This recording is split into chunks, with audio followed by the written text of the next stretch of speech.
So this is Jason Zard. I'm a program manager with the Delphi Center, specifically overseeing the digital media suite. And today I'm joined by Jay Byland with Sport Administration. I go by Dr. J, but unfortunately none of my students today know who that is, so I'm falling woefully short in my cross-generational connection efforts. That is the way that this always goes. Yes. But hopefully with the podcasting, we'll actually be able to maybe step into that direction a little bit. Fingers crossed.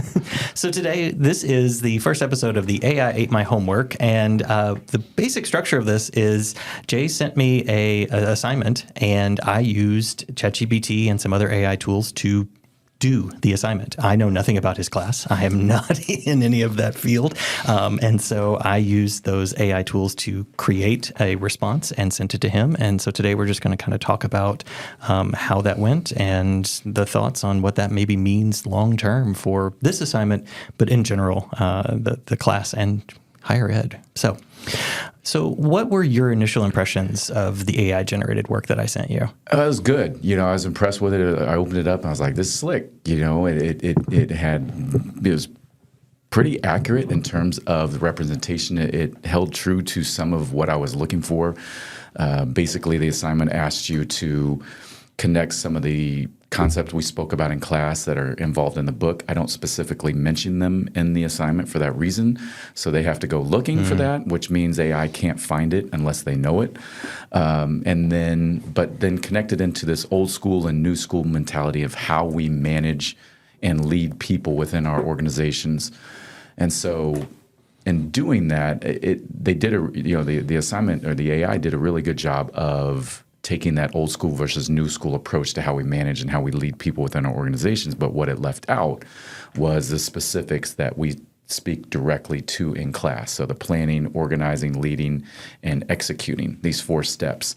And so by intentionally leaving it out of the assignment parameters, I was hoping to get them to connect back, like, what did Jay talk about that day? Or at least look back in their notes or something. So that's how I kind of phrased that question. I like to do that a lot because I want to value the in-person lecture more so they feel more obligated to attend because I'm going to hold them accountable for it. Yeah, that's a really interesting take because so many of the times we put all sorts of the information that you need inside of that prompt to make sure the students have it. But that actually is a nice kind of skill there. So did it surprise you, the response that it gave? It did. I was looking at the images. I'm trying to, do they have 6 fingers? Do they have 2 eyes? But it was really good in terms of, we talk about leadership now is more about the knights of the round table versus a sage on the stage, hierarchical pyramid down sort of leadership concept. And when we did that, I opened it up and I'm like, the diversity, the genders, the color, the whole concept of being around that table where everyone has an equal voice versus everyone can see each other versus someone, seeing the backs of heads and seeing the one person that's leading the organization. And so when I saw that, I said, yep, that's it. That's what we hope to see, and that's the type of leadership I think is needed. And so that was where I was really surprised about how accurate it was in creating the images that we want to include when we talk about inclusivity and leadership. Yeah. Oddly enough, that was I think the bottom image was the very first image that it kicked out. The top one, I had it redo a few times because it gave me actual photographic type people, which have those quirks that the AI that you were probably looking for and things. But getting it to that cartoon version, I think kind of lost some of that possibility there. But the bottom one, that's the first one of the set that it kicked out. Scary good. So how does that compare then to what your students do in class? Well, in this assignment, I have them do a meme. One, I want them to approach this assignment a little bit differently. I don't want to read a paper that they don't want to write for me. And so in creating the meme, I try to connect with them in a way that I can look at a meme and go, yep, you got it, or no, you're a little off, or what is this sort of thing. And so I have it, so when they go in there, they usually get the Drake one, like, nah, I don't want that one. Or then they have the next one pointing, this is the type of leadership that I want.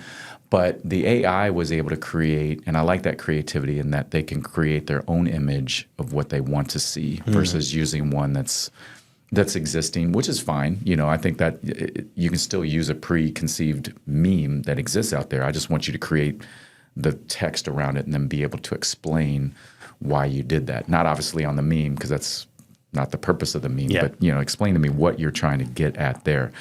So that's kind of how I went about that approach. And when the students do it, they don't really elaborate as much. It's very surface level, but some students really go above and beyond, and they will give me the paper that I didn't want to read or I didn't want to have them do anyway. But it shows that they were excited about that content, and so it's a tricky balance between academic rigor and also getting just show me that you're learning. And I think there's a fine line in how we walk that, and finding ways to do that is important, but also being able to balance, all right, what are you going to do to get around this assignment? How are you going to shortcut it?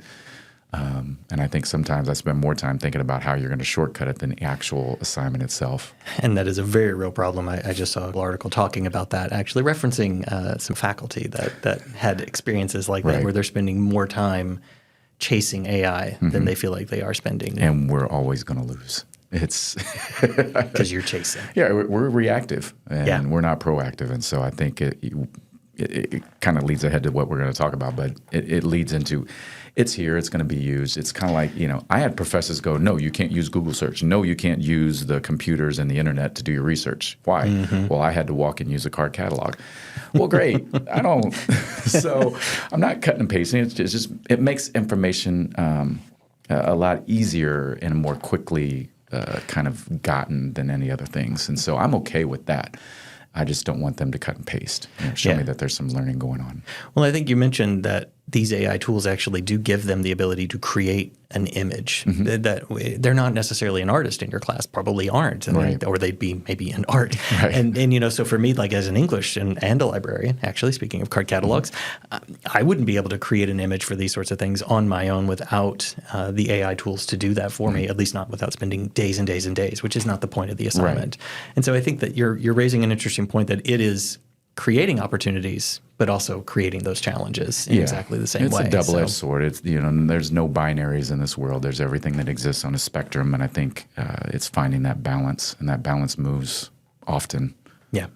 You've already talked about a little that it kind of did a nice job of giving you kind of the exemplary sort of common images, which is what AI usually does, the most standard, average type of response. Were there other ways that it really stood out or that it kind of fell short? Basically, the AI fell short when it couldn't remember the parameters. Obviously, there's no AI in my class that I'm aware of. Who knows? But it didn't pull in the specific course content that we spoke about. And so without that knowledge, that's where it would fall short. That's where I try to identify, all right, let's show some learning here. Let's not just use AI as a crutch that's going to get you through, but let's actually connect it back to a lot of the course content that we do. In other ways, not necessarily this assignment, I don't see a lot of depth in critical thinking. It's really vague, and flowery language that's, as you being an English professor or teaching that level of class, you can tell when people are filling space versus using words that actually take you places. It's kind of like in basketball. You can sit out there and dribble all you want, but if that dribble isn't taking you, it's not productive, it's not getting you a better shot or creating an opportunity for another player, then it's just dribbling, And so what we try to do is get them to dribble with purpose, as a former basketball coach. And so if we can get students to use AI with a purpose, I think that's where we can really make some headway and acknowledge, understand that it's coming, it's going to be used, it is being used, so how do we embrace it but leverage it in a way that still allows the students to learn? Yeah. And you raise a really good point that it doesn't have that deep understanding that was necessary even just for this assignment, the way you structured it, but just in general, it doesn't have a deep understanding without probably spending more time trying to give it the deep understanding than you would just be able to do on your own as a student in the class. Yeah, and I think that's one of the things with AI that so far we have an advantage on. I don't know what that time frame is going to look like, but as more and more students plug in questions and questions and questions, I think that gap is going to close pretty quickly. Which brings us right to our next question of how does the increasing capabilities of AI tools, I mean, we're in year 2 of Gen AI really being a thing with ChatGPT coming out in 2022. So how do those increasing capabilities impact the way you think about assignment design?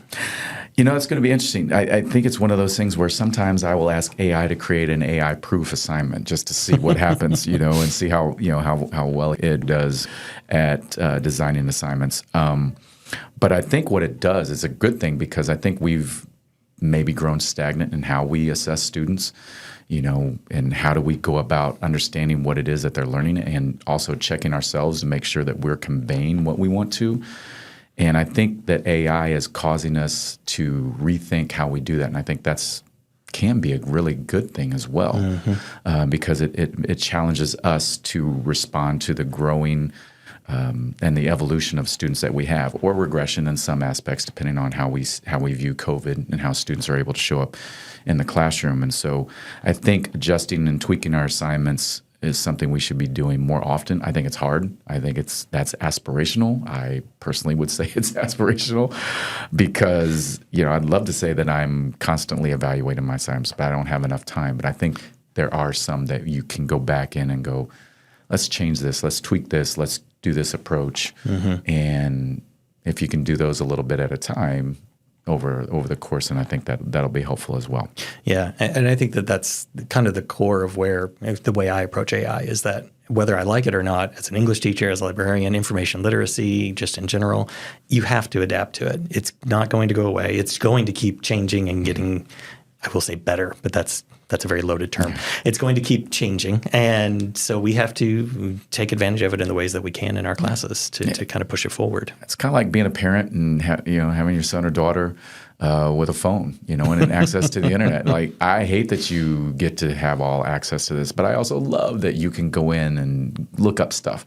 So it's an opportunity for us to teach, and if I don't teach them now, they're going to learn on their own at a later point without the guardrails. And I think that's one of the things that I like about AI now is let's screw up now in college when we have guardrails, when we have a safety net versus when you go out into the real world, although this is the real world, but when we go out into our industries and our professional jobs, where we get houses and mortgages and car payments and all those different things, and the stakes become a lot higher there. So being able to give them those critical opportunities to think differently about how to do things without just cutting and pasting, I think is helpful. Yeah. It raises a question that came up in a conversation I was having earlier today with some other staff and talking about who is going to teach this. We recognize, or a lot of us are recognizing that this has to happen, but who is going to do it? And unfortunately, I think the answer is probably every one of us. Yeah, it's as hard as it is going to be. Yeah, it's definitely a community of people. It takes a village, and so I think these activities such as this, podcasts such as this, I think will help us have those conversations and learning from one another, I think, because we're all in it and we're all dealing with it. And so how do you deal with it? How do you deal with it? I think those are all important conversations to have because it goes back to, are we staying ahead of the curve or are we always reacting? That's awesome. You have any final statements you want to make? I think that was a pretty good one. Yeah, I was going to say, I think it's one of those things. It's here. I think there are ways to leverage it, and I don't want to be fearful of it. I know there's going to be days where it beats me. I'm going to lose. It's just like sports, But there are other days like, let me figure out how to do this. And I think whatever we do, I think we always have to keep in mind that we need to do right by our students. We need to be able to teach them in ways that they can learn. I like to consider myself a student first. Instructor, and being able to do that is helpful. But at the same time, you can't just cater to AI. You've got to figure out ways to leverage it in manners that are productive, that are going to give you the results that you need the students to have so they can continue to grow moving forward and hopefully take that and use it so it can become a powerful way to revolutionize things around them. Because if they can allow them to think more quickly and consume more knowledge more quickly and consolidate, I think that's helpful because information is not slowing down. No. We are being fed through a fire hose daily with information. And so if there's better ways to consume it more efficiently, I think about doctors being able to identify medical issues and AI is better why wouldn't we want that? So I'm not saying we're going to get rid of doctors by any stretch of the imagination, but how can they use this as a tool to create a better society around them? So if we can do those little things, I think that's where I remain hopeful about AI. And I say that with a smile. Yeah. I think that is a nice way to kind of close it all out. So, well, thanks again, Dr. J. I appreciate your time, and I look forward to continuing this conversation with you. Absolutely. Thank you so much.